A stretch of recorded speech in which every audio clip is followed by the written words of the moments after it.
Hola, querido hermano y amigo. Quiero pedirte en este momento que te enfoques en el estudio corto acerca de la palabra de Dios.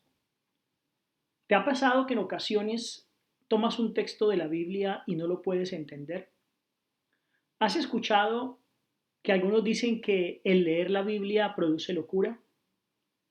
Lo que nosotros debemos entender es que en la Biblia existen porciones fáciles y porciones difíciles de entender. Dice en Hebreos el capítulo 5 y el versículo 12: porque debiendo ser ya maestros, después de tanto tiempo tenéis necesidad de que se os vuelva a enseñar cuáles son los primeros rudimentos de las palabras de Dios, y habéis llegado a ser tales que tenéis necesidad de leche y no de alimento sólido.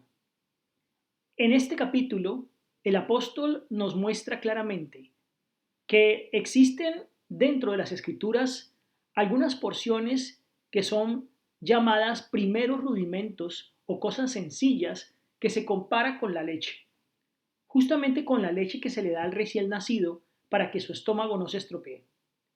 Pero también existen porciones llamadas alimento sólido.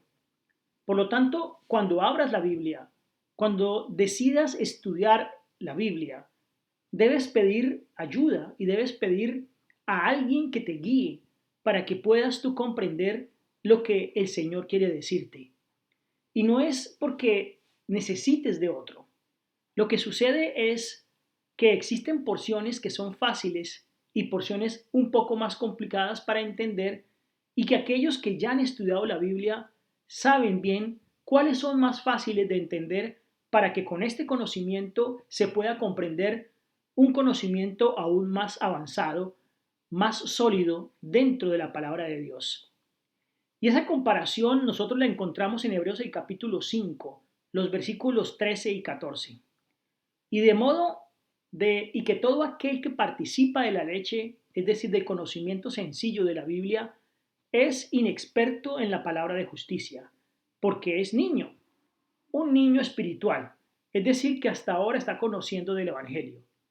Pero el alimento sólido es para los que han alcanzado madurez, para los que por el uso tienen los sentidos ejercitados en el discernimiento del bien y del mal.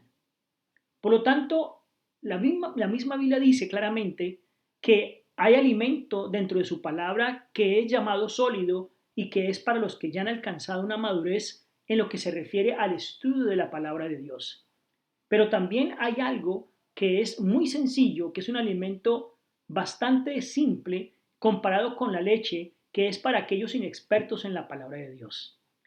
Así que hemos aprendido que es claramente definido dentro de la Biblia que no toda la Biblia tiene el mismo acceso o la misma facilidad al conocimiento de lo que ya dice, sino que se debe comprender de una forma ordenada, iniciando por las palabras y por los pasajes más sencillos de la Biblia.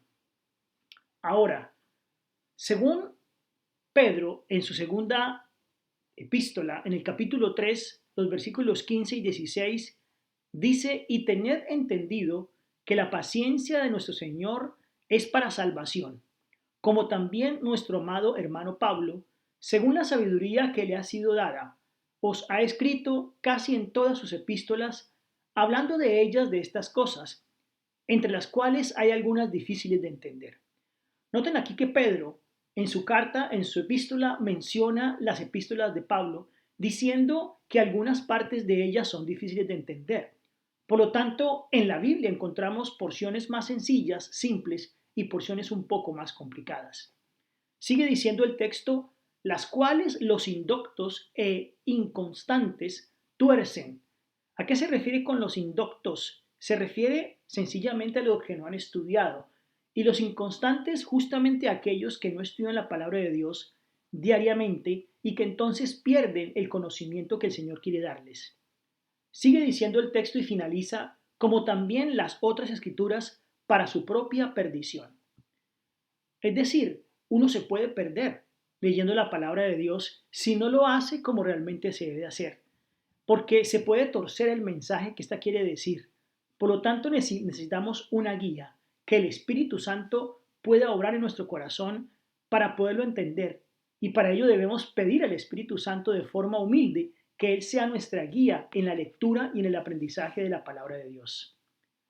Así entonces, algunas porciones de la Biblia son demasiado sencillas para ser mal comprendidas, mientras que el significado de otras no pueden discernirse a primera vista. Para obtener entonces un conocimiento abarcante de cualquier verdad bíblica, debemos entonces comparar texto con texto, pasaje con pasaje y ser cuidadoso en la investigación y en la reflexión, acompañada siempre de oración. De esa forma entonces, todo estudio semejante de la Biblia será ricamente recompensado. Pídele a Dios que te guíe en ese hermoso plan que tienes de aprender más de Él mediante el estudio de su palabra. Que Dios te bendiga.